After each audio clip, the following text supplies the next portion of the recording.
What's up, everybody? Welcome to episode number 80 of Week in Review. My name is Sean, and on this week's show, we're talking about Once Upon a Time in Hollywood, Wolfenstein Youngblood, and we're looking forward to this week's new releases. But before all that, let's get all sugared up with some limited edition Hostess Twinkies. They are orange cream pop. I think, was that what they're called? Yeah, orange cream pop, which is kind of weird, because typically when I think of orange cream, I think like orange cream soda or like an Italian soda.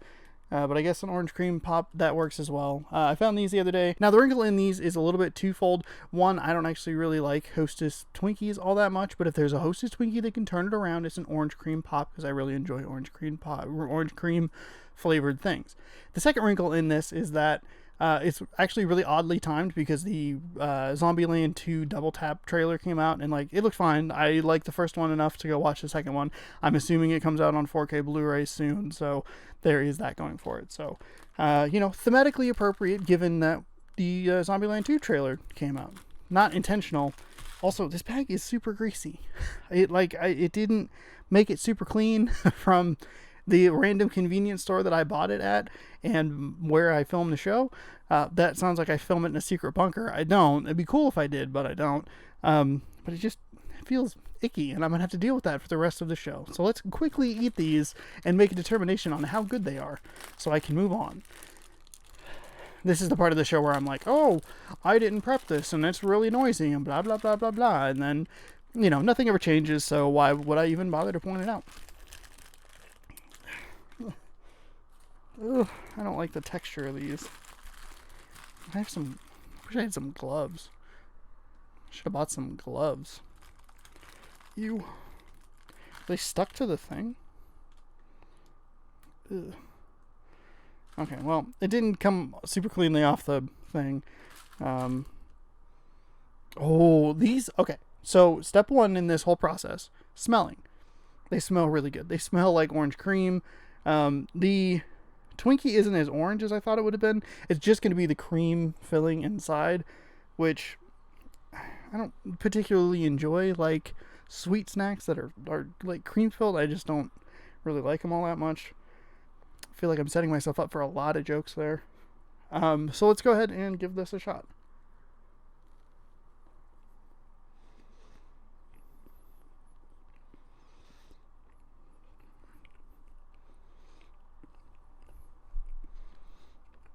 Okay. That's really good.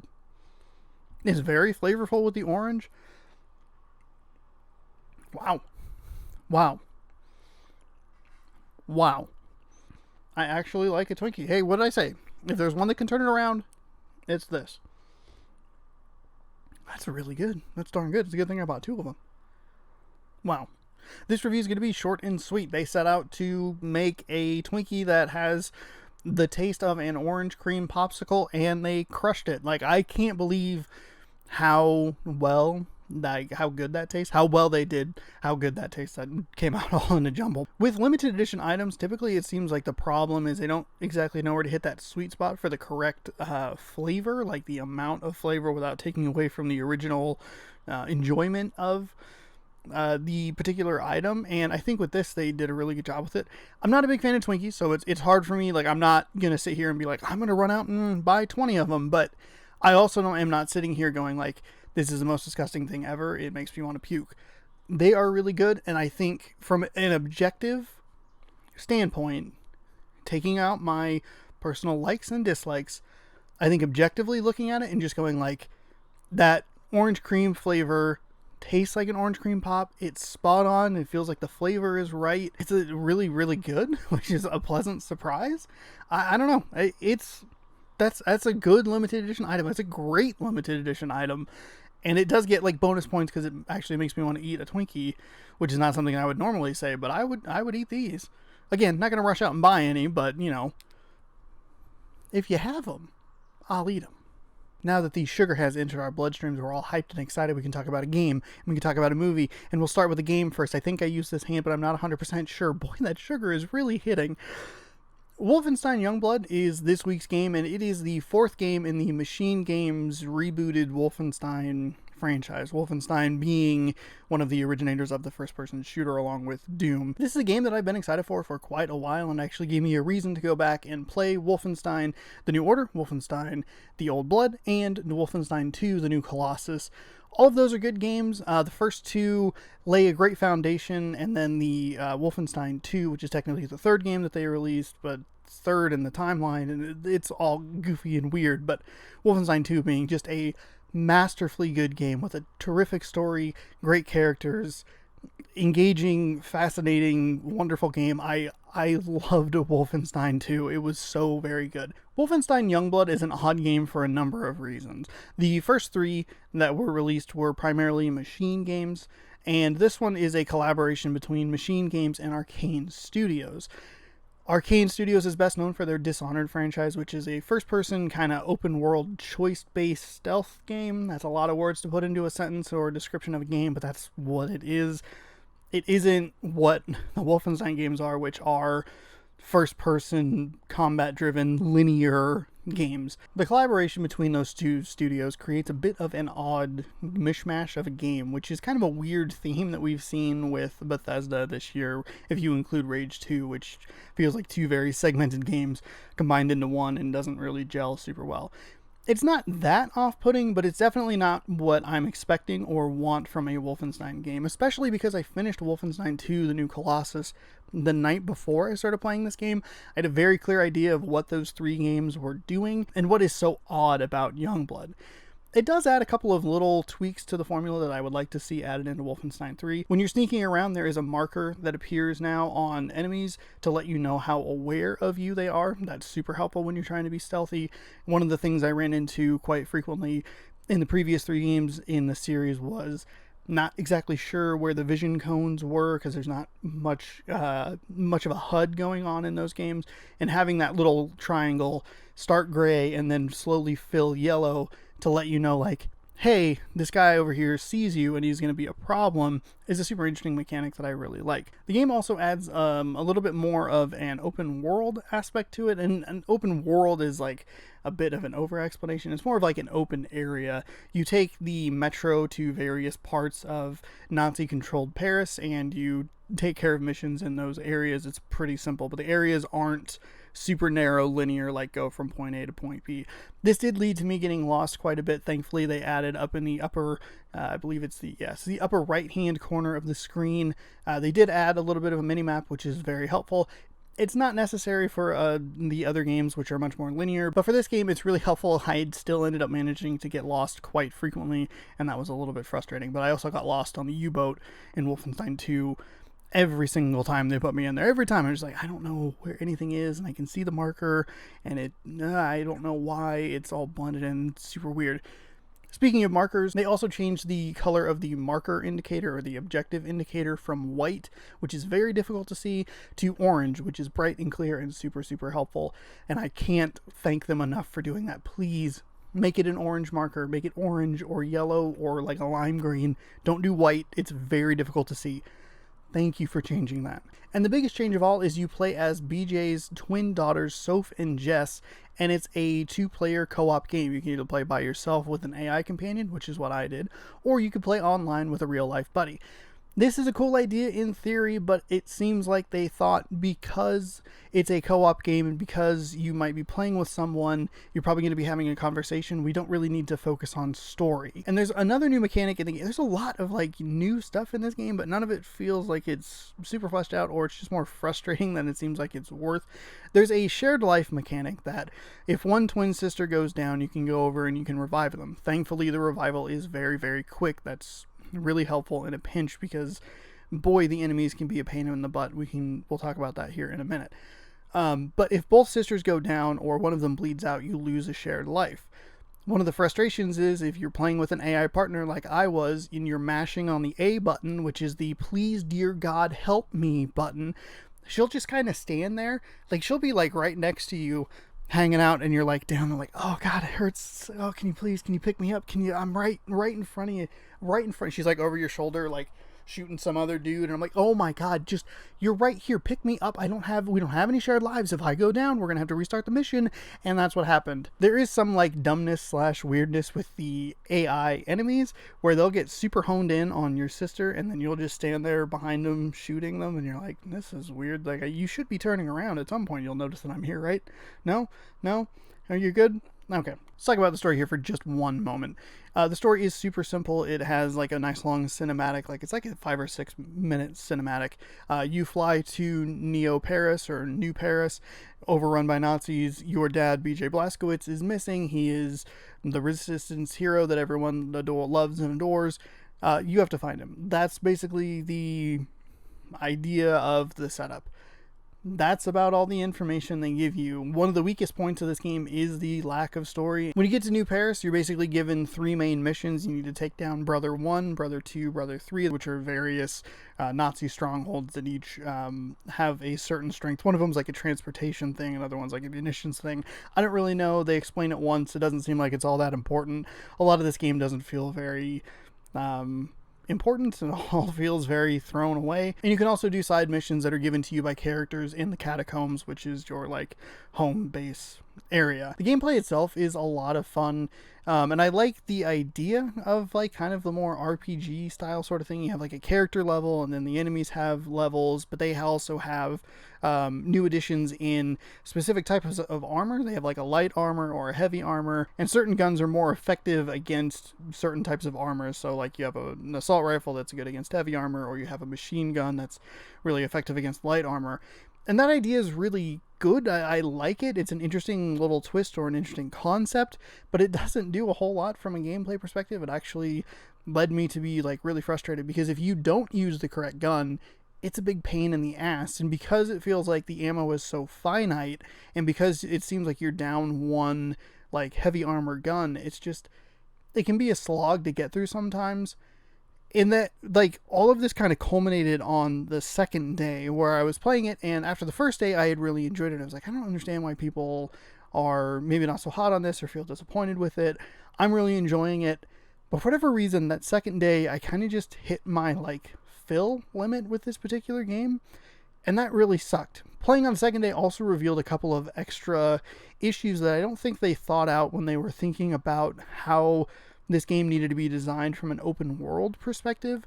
It seems like they looked at it and they're like, okay, person X is going to play the game, they're going to take on this mission, and they are going to go with it to completion regardless of what happens. You also can't ever pause the game. Even when you're playing by yourself, which is what I was doing, you cannot pause the game, and that doesn't make any sense. That is the most bizarre, weird decision. Like, I paused multiple times where I was like, oh, you know what, I'll upgrade my characters. I'm like, I can't. I set off an alarm somewhere, and you can't pause the freaking game. You're like, why is this a decision? It's so weird. I know I'm harping on that a lot, but it can be really, really frustrating. Anyway, they look at it, they're like, okay, you're going to be person X, and you're going to play whatever mission, and you're going to go through all the way to completion. Well, that's not exactly the case. Sometimes you feel like you're maybe a little underpowered, you don't feel like you have enough ammo, and you need to leave the area and come back. Well, one of the missions I was trying to do seemed like a side mission. It was find an underground entrance to Brother 2. Each of the Brother fortresses, they call them raids, but each of the Brother fortresses has like a main entrance that you can go through that's really, really difficult. Or you can find an underground entrance that makes it a lot easier, and that's like the ideal way to go through it. So on the first day when I was playing, I decided to start this mission, but I didn't finish it. I turned around and left. When I went back to do it the second day, the mission marker was broken. Like, I was going to where it was telling me to go to, and then I entered where it was telling me to enter, and then it turned me in a circle, put me back out where I was, and then was like, oh, you need to go in here because that's the part that you need to do. And I'm like, you're just running me in circles. Like, why do you not understand? Like, I think this mission might actually be broken. And it seems like they didn't understand that, like, I need that. Even if I don't complete the mission, just like reset it. I tried like everything I could think of. I tried to reload the area, reset the area, switch to a different mission and switch back, and it just kept giving me problems, and it was super annoying. And so then I went over, and the first day I had gone to Brother 3, and I had gotten all the way to the end when the dumb AI kicked in and lost all our lives, and I had to get reset. When you get reset in this game, it does not fuck around. it says at the beginning, it's like when you run out of your 3 shared lives, you're going to get set back to the beginning of the map. In my head, I was like, okay, maybe that'll mean that I'll just get reset back to a certain area or a certain checkpoint, like maybe certain portions of it, because a lot of it involves elevators. Like, okay, now you need to take the elevator to the main lobby. Now you need to take the elevator to the upper or the lower area, depending on which brother base you're in. And theoretically, each of those would be like a separate map. But no, it meant it starts you all the way back at the beginning of the mission. What's worse is it doesn't replenish your ammo for you, but it keeps your levels and stuff. So it's like this weird smorgasbord. But then I was looking at it and I was like, I need a specific type of ammo for all the heavy enemies that I had to beat, and I had none of it. I had zilch. And I'm like, how do you expect people to be able to do this if you don't reset and give them more ammo? So what I did is I turned around. I had found the secret entrance to Brother 3, the underground entrance. I worked my way back. I went back to the catacombs. I said, okay, now not to worry. I'll level up a little bit. I'll apply some upgrades. I'll get some gun upgrades. Bing, bang, boom. We'll be powered up and ready to go. Cut to the next day. After beating Brother 1 and Brother 2, I decide I'm going to go back to Brother 3. I can't find the underground entrance, and the front entrance area that you need to try and break into is really difficult and leaves me with next to no ammo. All ammo that I need to get through to the end, because I know what's at the end. I know that I need a lot of heavy ammo, and when you leave me with no ammo, I sit there and I'm like, do I really want to play this game? I don't know. The easy solution to this would be, well, Sean, all you need to do is grind and get some more levels. You can get more powerful. You can do all this sort of stuff. And that's a great idea. The problem is that even when you level up, the enemies level up with you. So it's always at like a certain set difficulty. So theoretically, in my head, I'm thinking like the Brother 1 area should be between level in like 10 and 15, depending on what you're trying to do. The Brother 2 area should be between like 20 and 25, and then Brother 3 should be like between 30 and 35. But that's not how it works. It's just everything you get is the same level as you no matter where you go, and that's really, really annoying. And it makes it feel like I really need to find that underground entrance, but I don't know where it is. It was one of those things where I looked at it and was like, I could grind levels, but I don't really want to because it doesn't really matter. And I kind of just ended up having my fill with this game. I don't think that Wolfenstein Youngblood is a bad game by itself under a different name. I think it's an interesting idea that has some cool stuff going on, but this isn't just any random game. This is a Wolfenstein game. They slapped that name on it so that you would buy it because you wanted a Wolfenstein game. And in that regard, it is actually a disappointment. I think it has some cool ideas. I like some of the very small tinkering they did with it. The objective level marker change is super helpful. I love that it's orange. Having a notification over the enemy's head is really nice as well.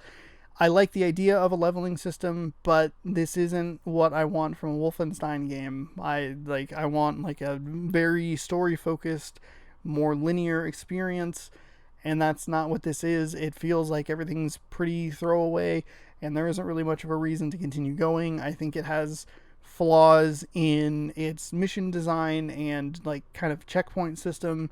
It is beyond unacceptable that you can't pause the game. It's just kind of frustrating in a lot of different ways, and it all feels so throwaway that it's hard to push yourself to continue. And that's where I'm at, because I played for about 8 hours and I was just like, I don't really want to do this. Like, I'd lost interest. It's not the Wolfenstein game that I want from Machine Games, and that really sucks. Next up on the show is Once Upon a Time in Hollywood, and that's this week's movie, the new Quentin Tarantino movie. The coolest thing, actually, that happened during this movie was before the movie even started. I got to the 4 o'clock showing on Thursday, and I went up and I sat down, I sat in my seat, I had my little popcorn tin, my little Toy Story popcorn tin, sending off that goofy Instagram photo, got my water out of my bag, put it in, bing, bang, boom, sitting there doing whatever. And the lady next to me, she leans over and she goes, hey, like, are you excited to watch this movie? And I'm like, yeah, I'm pretty excited. And she's like, hey, my daughter is in this movie. And I was like, oh my gosh, that is so cool. And as I was thinking about it during the previews, I was like, I really hope she points her out. This is the one time that someone can interrupt me during a movie because it's her daughter in a movie. Like, that's super awesome. Please point that out. And then there's a scene early in the movie where it's some characters dumpster diving or whatever, and she was on the left side of the screen, and she leans over and she goes, "My daughter's on the left side of the screen, like that's her." And I was like, hell yes, thank you for sharing that with me. That was so awesome. And the reason that's the most exciting thing that happened during Once Upon a Time in Hollywood is because Once Upon a Time in Hollywood isn't a particularly good movie. And I know what I'm getting into when I get into a Quentin Tarantino movie, and I typically like his stuff, but this one just missed the mark. I think its biggest problem is that it feels like it's 3 movies rolled into one.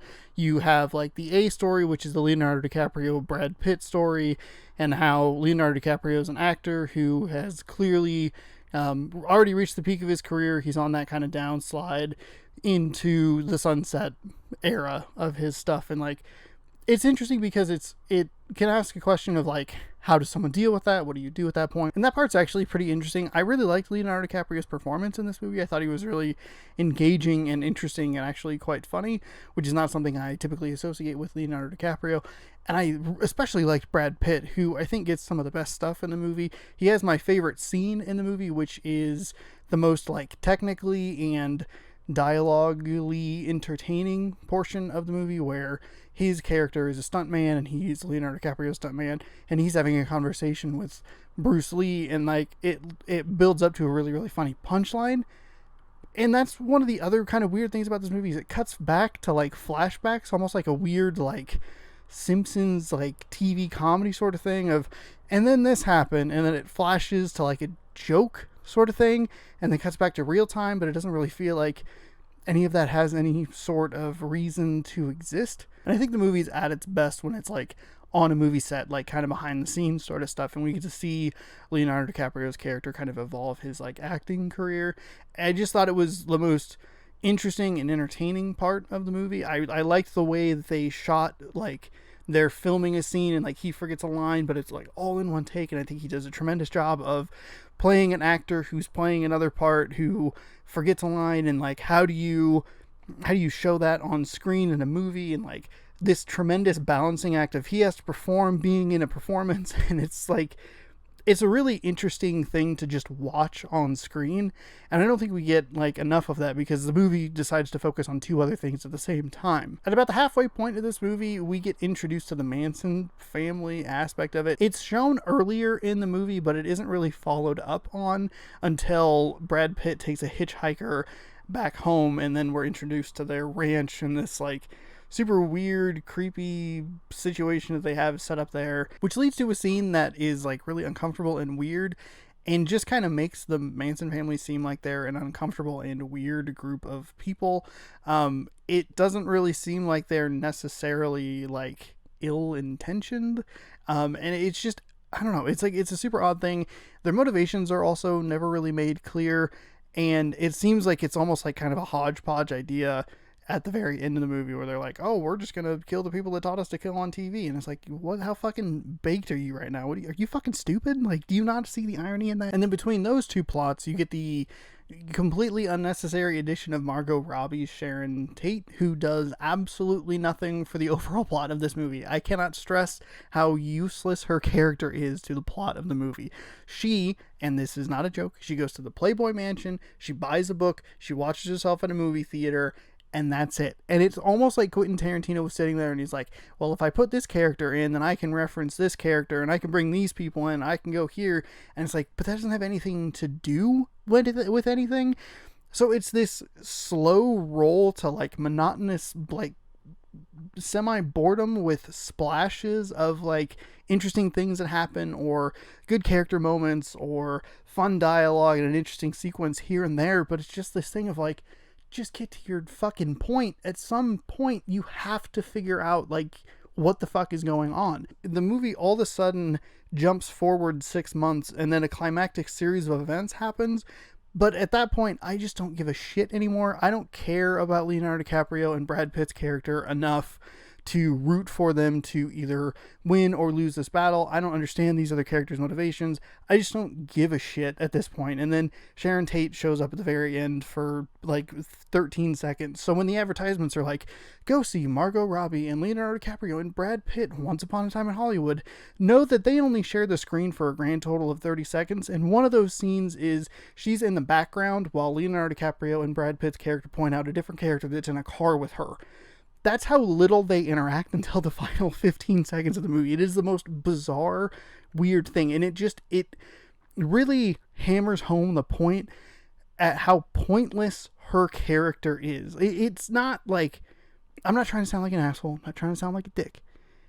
Her character has no bearing on the plot of the movie whatsoever. The climactic, action sequence, I guess if you could call it that, is so brutally violent and so loud and just unnecessarily over the top, where I said Jesus Christ in disgust 2 separate times, where I was like, this is too much. Most of the violence in his movies doesn't bother me all that much, but this sequence is so loud and just so unnecessarily over the top that it really was just annoying to me, and I really just wanted it to end. And then it does this weird sort of thing where it just ends. The movie, it gets to a point where it's like, okay, we're done now. And I'm like, all right.